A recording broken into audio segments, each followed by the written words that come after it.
Bueno, dar la clase a todos los que han venido hoy, ya sea de forma presencial o virtual, a todos los ponentes por mostrarnos parte de su conocimiento y a mis compañeros colaboradores que han hecho posible este taller. Yo soy José Antonio, trabajo en el Instituto de Agricultura Sostenible y me dedico al estudio de las barreras vegetales desde un punto de vista hidrológico en ambientes semiáridos. En esta charla vamos a dar una visión de este tipo de estructura vegetal y cómo nos puede ayudar frente a la erosión. Bien, para ello lo primero que vamos a hacer es definirlo con una barrera vegetal, tratándose de una franja permanente de vegetación densa, ya sea herbácea o leñosa, que se establece en el contorno de la pendiente de nuestra parcela o que se ubican perpendicularmente frente a las áreas donde se concentra el flujo. En esta finca, cuando se produce una precipitación en nuestra parcela, la precipitación se va acumulando en nuestro perfil del suelo hasta que llega un momento en que ya no puede infiltrar más agua o no puede infiltrar a la misma velocidad a la que cae la tormenta. Es aquí cuando se produce la escorriente en nuestro suelo, un agua superficial que arrastra parte de nuestro suelo y lo conduce aguas abajo. Sin embargo, al disponer de una barrera vegetal en nuestra finca, esta entorpecerá su camino reduciendo la velocidad de flujo y permitiendo que parte del suelo arrastrado no se vaya de nuestra finca. En definitiva, es por esto que las barreras vegetales se establecen para ralentizar el flujo de la escorrentía, controlar la erosión de nuestra parcela y también para controlar la contaminación difusa, por ejemplo abonos, herbicidas, malla de nuestra parcela, lo que permite que una parte de contaminantes, nutrientes y suelo no llegue a nuestra red hidrográfica. Para dar una correcta implantación de estas barreras tenemos que tener en cuenta factores que podemos controlar, como la orientación, que se ubique perpendicular a la formación de los regueros, la anchura de la barrera, pues supondrá un mayor obstáculo para el flujo, la pendiente de la barrera, que no sea muy elevada para evitar desvío de la escorrentía, y la densidad de implantación por el mismo motivo que la anchura, va a suponer un mayor camino y va a entorpecer más el flujo. ¿Qué otros factores tenemos que tener en cuenta? Pero que sin embargo pues no podemos controlar. La intensidad de la precipitación en el medio plazo. Una lluvia torrencial podría romper nuestra barrera si no reúne ciertas condiciones. También tenemos que tener en cuenta la superficie de cuenca portadora, porque cuanto mayor sea esta, mayor flujo de agua se va a concentrar en nuestra barrera.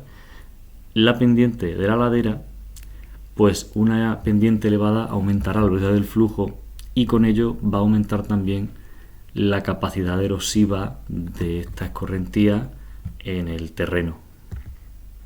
Sin embargo, cuando vemos la literatura, también esta nos recomienda que en función del grosor del tallo de la especie que vayamos a utilizar como barrera vegetal, tengamos en cuenta una densidad de tallo o planta adecuada por superficie.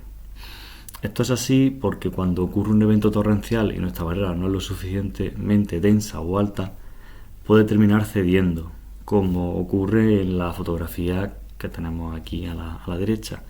Debemos conocer bien cómo se mueve el agua en nuestra finca y con qué intensidad para evitar encontrarnos en nuestras parcelas con situaciones como la que tenemos aquí, una rotura de una barrera vegetal durante un evento erosivo. También se nos recomienda un tipo de ancho para nuestra barrera. En concreto, para una retención eficaz de sedimentos, se recomiendan que estas barreras tengan un espesor entre 12 y 14 metros. Para otros aspectos, vemos que puede variar, por ejemplo, para nutrientes, que es superior a 12 hasta los 28 metros. Así que en la literatura tenemos estas dos circunstancias. El problema ocurre cuando nos vamos a la realidad. Esta gráfica representa la eficiencia de atrape frente al ancho de barrera, donde vemos que en la zona recomendada se consiguen buenos valores con anchos inferiores, pero sin embargo con anchos inferiores también se consiguen buenos valores de eficiencia. Sin embargo, hay una mayor variabilidad. Hay muchísimas variables en juego. Esto hace que sea difícil poder relacionar la eficiencia con una única variable. Es el motivo por el que nosotros trabajamos con estos datos no teniendo en cuenta una sola densidad. Aquí, sin embargo, se está comparando la eficiencia con el ancho de la barrera. Pero si nosotros por este motivo recorrimos a funciones de densidad, vamos a analizar dos franjas de espacio en este caso inferiores a 2,5 metros, y entre 2,5 y 10 metros, que presentan un número similar de casos. Estas son funciones de densidad. A la izquierda inferior a 2,5 metros y a la derecha la otra muestra. La franja roja es el divisor entre eficiencias negativas y la franja negra entre una eficiencia del 50%. En este caso vemos que si implantásemos una barrera inferior a 2,5 metros, la posibilidad de conseguir una eficiencia superior al 50% es del 64%. Mientras que con una barrera con un rango superior se podría alcanzar un 93%. Además de que la probabilidad de que obtengamos eficiencia negativa sería casi nula. Como siempre, teniendo en cuenta que cada finca es una solución individual. Así pues, debido a las variables que tenemos en campo, cuando vayamos a implantar una barrera vegetal, debemos tener en cuenta qué pendiente, qué cuenca portadora tenemos y qué intensidad de lluvia podemos tener. Y en el lugar donde vamos a instalar nuestra barrera, buscar los puntos más débiles para reforzarlos, incrementando su anchura o teniendo en cuenta una relación adecuada entre el tipo de especie y la densidad de plantación, controlando así la mayoría de la erosión posible. Y poco más que añadir. Muchas gracias.